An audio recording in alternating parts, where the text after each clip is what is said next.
Hello dears, welcome back to തൻ്റെ kitchen recipes. ഇന്നൊരു നാടൻ മീൻ കറിയാണ് നിങ്ങൾക്ക് ഷെയർ ചെയ്യാൻ പോകുന്നത്. പല്ലിമീൻ കറിയാണ് ഷെയർ ചെയ്യുന്നത്. അത് നാടൻ രീതിയിൽ തേങ്ങ അരച്ച് ഉള്ളിയും ഇഞ്ചിയൊക്കെ ചതച്ച് പച്ച വെളിച്ചെണ്ണയും പച്ചവേപ്പിലയൊക്കെ ചേർത്തുണ്ടാക്കുന്ന ഒരു കറിയാണ്.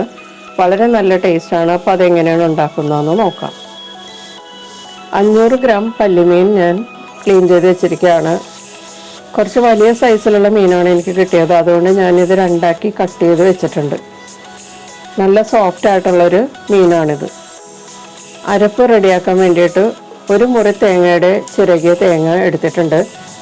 അത് ടേബിൾ സ്പൂണിൻ്റെ കണക്കിലാണെങ്കിൽ 5 ടേബിൾ സ്പൂൺ ഉണ്ടാവും. അത് നമുക്കൊരു മിക്സിയുടെ ജാറിലേക്ക് ഇട്ട് കൊടുക്കാം. പിന്നെ വറ്റൽമുളകാണ് വേണ്ടത്. ഞാൻ കാശ്മീരി വറ്റൽമുളക് ഒരു 8-9 എണ്ണം ഞാൻ കുതിർത്തി എടുത്തതാണ്. ഒരു അരമണിക്കൂർ മുമ്പ് ഞാൻ വെള്ളത്തിലിട്ട് കുതിർത്തിയതാണ്. ചൂടുവെള്ളത്തിലിടുകയാണെങ്കിൽ പെട്ടെന്ന് കുതിർന്ന് കിട്ടും. മുളക് കുതിർത്തി അരച്ചെടുത്താൽ കറിക്ക് നല്ല കൊഴുപ്പുണ്ടാവും. അതിന് വേണ്ടിയിട്ടാണ് കുതിർത്തി എടുക്കുന്നത്. 1/4 ടീസ്പൂൺ മഞ്ഞൾപ്പൊടി ചേർത്ത് കൊടുക്കാം. പിന്നെ ഇതിലേക്ക് പുളിക്ക് ആവശ്യമുള്ള വാളംപുളി ചേർക്കാം. ഞാനൊരു നെല്ലിക്ക വലിപ്പത്തിലുള്ള വാളംപുളിയാണ് എടുത്തിരിക്കുന്നത്. ഇതിലേക്ക് കുരു കളഞ്ഞ് ഈ ജാറിലേക്ക് ചേർത്ത് കൊടുക്കാം. ഇനി ഇത് നല്ലതുപോലെ പേസ്റ്റാക്കി എടുക്കണം. കുറേശ്ശെ വെള്ളം ചേർത്ത് നല്ലതുപോലെ അരച്ചെടുക്കണം. നന്നായിട്ട് അരഞ്ഞിരിക്കണം, എന്നാലേ കറിക്ക് നല്ല ടേസ്റ്റ് ഉണ്ടാവുള്ളൂ. അപ്പോൾ അരപ്പ് റെഡി ആയിട്ടുണ്ട്. നല്ലതുപോലെ അരച്ചെടുത്തിട്ടുണ്ട്.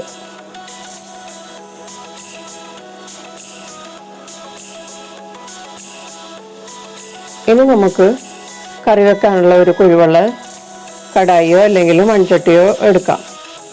പാൻ വെച്ചതിന് ശേഷം സ്റ്റവ് ഓൺ ചെയ്യുക. അതിന് ശേഷം ഇതിലേക്ക് അരപ്പ് ചേർത്ത് കൊടുക്കാം. അരപ്പ് ഒഴിച്ചതിന് ശേഷം ജാറിലുള്ള അരപ്പ് കുറച്ച് വെള്ളത്തിൽ ചുറ്റിച്ചതിലേക്ക് ചേർക്കാം. ഇതിലേക്ക് ഇനി 1 കപ്പ് വെള്ളവും കൂടി ചേർക്കുക. എന്നിട്ട് നല്ലതുപോലെ മിക്സ് ചെയ്തിട്ട് അരപ്പിലെ വെള്ളമൊക്കെ ഏകദേശം പകുതി വറ്റുന്നത് വരെ മൂടി വെച്ച് മീഡിയം ഹീറ്റിൽ തിളപ്പിക്കാം. 15 മിനിറ്റോളം മീഡിയം ഹീറ്റിൽ തിളപ്പിച്ചാൽ ഈ ചാറ് പകുതിയായിട്ട് വറ്റി കിട്ടുള്ളൂ. ഇപ്പോൾ 15 മിനിറ്റ് കഴിഞ്ഞിട്ടുണ്ട്. ചാറൊക്കെ ഏകദേശം പകുതിയോളം വറ്റിയിട്ടുണ്ട്. ഇനി ഇതിലേക്ക് നമ്മൾ ക്ലീൻ ചെയ്ത് വെച്ചിരിക്കുന്ന മീൻ കഷ്ണങ്ങൾ ചേർത്ത് കൊടുക്കാം.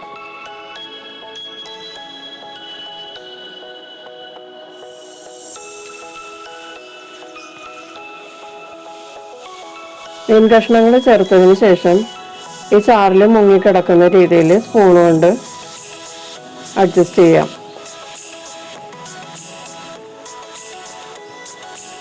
ഇനി ഇതിലേക്ക് കറിക്ക് ആവശ്യമുള്ള ഉപ്പ് ചേർക്കാം.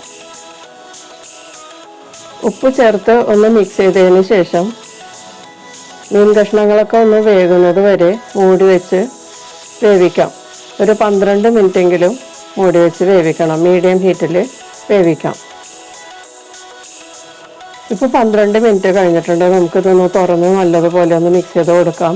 ഇപ്പോൾ ഗ്രേവിയൊക്കെ നല്ലതുപോലെ വറ്റിയിട്ടുണ്ട്. ഇനി നമുക്കിതിലേക്ക് ചതച്ച ഉള്ളിയും ഇഞ്ചിയും ചേർത്ത് കൊടുക്കാം. ഒരു 10-12 ചെറുള്ളി ഞാൻ ചതച്ചെടുത്തതാണ്. പിന്നെ 1 ഇഞ്ച് നീളത്തിൽ 2 കഷ്ണം ഇഞ്ചിയും ചതച്ചെടുത്തിട്ടുണ്ട്. ഉള്ളി കുറച്ച് കൂടുതൽ ചേർക്കുക. ചതച്ച ഇഞ്ചി, ഉള്ളി, ഇനി പച്ചവേപ്പിലയും കൂടി ചേർക്കും. പിന്നെ പച്ച വെളിച്ചെണ്ണയും ചേർക്കും. ഇതെല്ലാമാണ് ഈ കറിയുടെ ഹൈലൈറ്റ്. ഇതെല്ലാം ചേർന്ന് ഒന്ന് ചൂടാക്കി വരുമ്പോൾ വളരെ നല്ല ടേസ്റ്റുള്ള ഒരു മീൻ കറി ആയിരിക്കും. ഒരു നാടൻ മീൻ കറിയാണ്. നല്ല ഫ്രഷായിട്ടുള്ള പച്ചവേപ്പില ഇതിലേക്ക് കുറച്ച് കൂടുതൽ ചേർക്കാം. പിന്നെ ഒരു 2 ടേബിൾ സ്പൂൺ വെളിച്ചെണ്ണയും കൂടി ചേർക്കാം. വെളിച്ചെണ്ണയാണ് ചേർക്കേണ്ടത്. 2 ടേബിൾ സ്പൂൺ വെളിച്ചെണ്ണയും കൂടി ചേർത്തതിന് ശേഷം പാൻ ഒന്ന് ചുറ്റിച്ചു കൊടുക്കാം.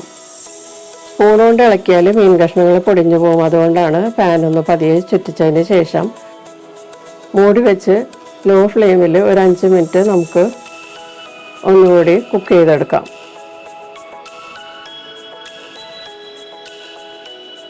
5 മിനിറ്റിന് ശേഷം തുറന്ന് നമുക്കൊന്ന് മിക്സ് ചെയ്ത് കൊടുക്കാം. ഇപ്പോൾ കറിയൊക്കെ നല്ലപോലെ റെഡി ആയിട്ടുണ്ട്. നല്ല മണമൊക്കെയാണ് വരുന്നത്. ഒരു പ്രത്യേക മണമാണ് കേട്ടോ ഈ കറിക്ക്. വളരെ നല്ല കൊതിപ്പിക്കുന്ന മണമാണ്. ഈ കറി ചോറിന് മാത്രമല്ല, ഇടിയപ്പത്തിൻ്റെ കൂടെയും അപ്പത്തിൻ്റെ കൂടെയും അതുപോലെ പുട്ടിൻ്റെ കൂടെയൊക്കെ കഴിക്കാൻ വളരെ നല്ലൊരു നാടൻ കറിയാണ്. ഈ കറി ചൂടോടുകൂടി ഒരു ദിവസം കൊണ്ട് തന്നെ തീർക്കണം. അല്ലെങ്കിൽ തണുത്തതിന് ശേഷം ഉടനെ തന്നെ ഫ്രിഡ്ജിൽ സൂക്ഷിച്ചാൽ പിറ്റേ ദിവസവും ഉപയോഗിക്കാവുന്നതാണ്. അപ്പോൾ വളരെ സ്വാദിഷ്ടമായിട്ടുള്ള ഈ നാടൻ കറി എല്ലാവരും ഒന്ന് ട്രൈ ചെയ്യുക. നിങ്ങളുടെ അഭിപ്രായങ്ങളൊക്കെ അറിയിക്കുക. ചാനൽ ഒന്ന് സപ്പോർട്ട് ചെയ്യുക. അപ്പോൾ നമുക്ക് വീണ്ടും മറ്റൊരു റെസിപ്പിയുമായിട്ട് കാണാം. Thank you.